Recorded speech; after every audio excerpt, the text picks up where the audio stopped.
Assalamualaikum warahmatullahi wabarakatuh. Perkenalkan, nama saya Muhammad Sabril dari kelas PTKD angkatan 2019. Saya di sini akan membawakan materi mengenai masa dewasa awal dan masa dewasa madya. Baiklah, langsung saja kita ke materinya. Di sini saya akan membawakan materi mengenai masa dewasa. Sebelum kita melanjutkan ke materinya, kita harus mengetahui apa itu masa dewasa.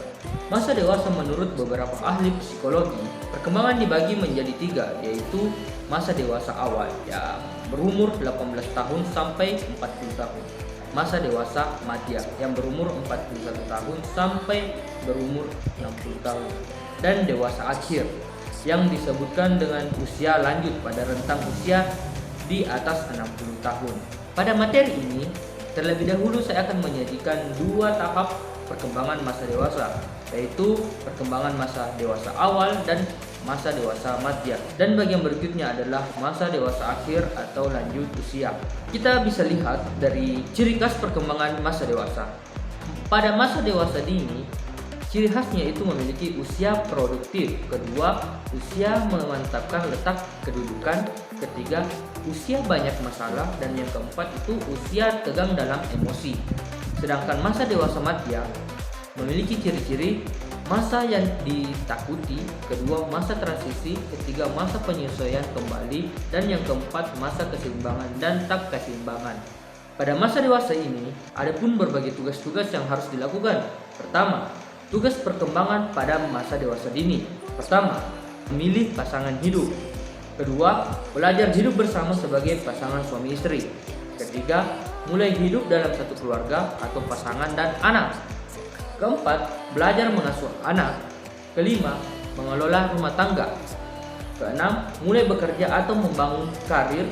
Ketujuh, mulai bertanggung jawab sebagai warga negara. Dan yang kedelapan, bergabung dengan suatu aktivitas atau perkumpulan sosial. Sedangkan masa madya itu memiliki tugas, yaitu perkembangan yang berhubungan dengan penyesuaian terhadap keadaan psikologi. Kedua, tugas perkembangan yang berhubungan dengan adanya perubahan minat berkenan dengan aktivitas sosial sebagai warga negara, atau minat yang berhubungan dengan kegiatan atau hobi yang berkaitan dengan keluarga. Yang ketiga, tugas perkembangan yang berhubungan dengan penyesuaian jabatan atau pekerjaan yang berhubungan dengan pemanfaatan kehidupan ekonomi. Dan yang keempat, tugas perkembangan yang berhubungan dengan kehidupan keluarga, misalnya menyesuaikan diri dengan kehidupan orang tua yang sudah lanjut usia, atau mendidik anak-anak yang remaja agar menjadi orang dewasa yang penuh tanggung jawab. Pada perkembangan masa dewasa juga memiliki ciri-ciri sebagai perkembangan fisik, kognitif, emosi, sosial, dan moral. Kita akan membahas perkembangan fisik terlebih dahulu. Pada masa dewasa dini, perkembangan fisik ini merupakan puncak kemampuan fisik individu. Dicapai antara usia 18 sampai 30 tahun yang diikuti dengan kesehatan yang baik. Beberapa hal yang harus diperhatikan pada usia ini adalah nutrisi dan pola makan, olahraga, serta ketergantungan terhadap suatu obat. Hal ini menjadi titik perhatian sendiri karena sangat mempengaruhi keadaan kesehatan pada usia selanjutnya.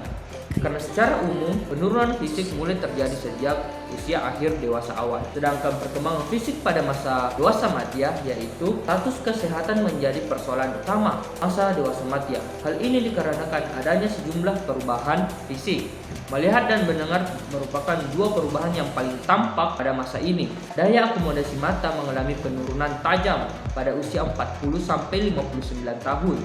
Aliran darah pada mata juga berkurang, sehingga mengurangi ukuran bidang penglihatan. Stabilitas emosi dan kepribadian merupakan faktor yang juga berkaitan dengan kesehatan masa ini.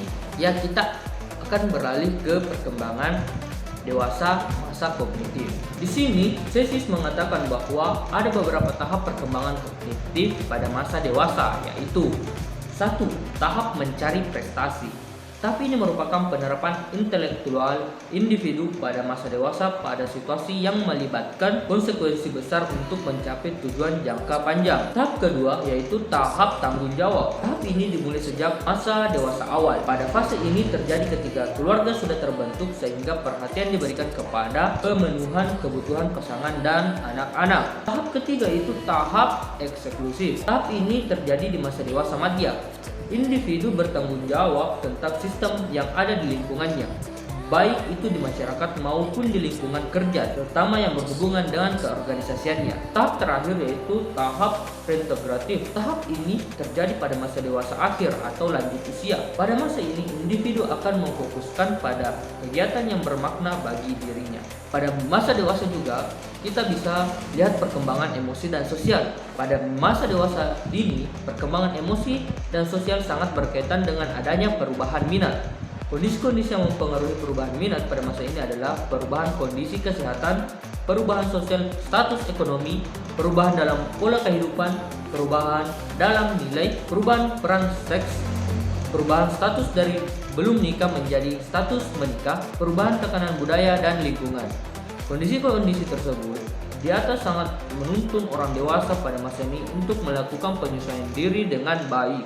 Untuk perkembangan sosialnya, sebagai yang ditekankan oleh Erikson, masa dewasa dini merupakan masa krisis isolasi. Bahwa selama masa dewasa dini, peran serta sosial sering terbatas sehingga dapat juga mempengaruhi persahabatan, pengelompokan sosial, serta nilai-nilai yang diberikan popularitas individu. Sedangkan perkembangan emosi dan sosial pada masa dewasa madya yaitu menekankan bahwa perkembangan emosi sosial dan moral yang menjadi titik perhatian pada masa ini adalah berkenaan dengan beberapa hal berikut, yaitu pertama, pernikahan dan cinta, kedua, sindrom karang kosong, ketiga, hubungan persaudaraan dan persahabatan, dan yang keempat itu pengisian waktu luang, dan yang terakhir hubungan antara generasi. Itulah materi yang dapat saya sampaikan, kurang lebihnya mohon dimaafkan, saya juga manusia biasa. Terima kasih. Assalamualaikum warahmatullahi wabarakatuh.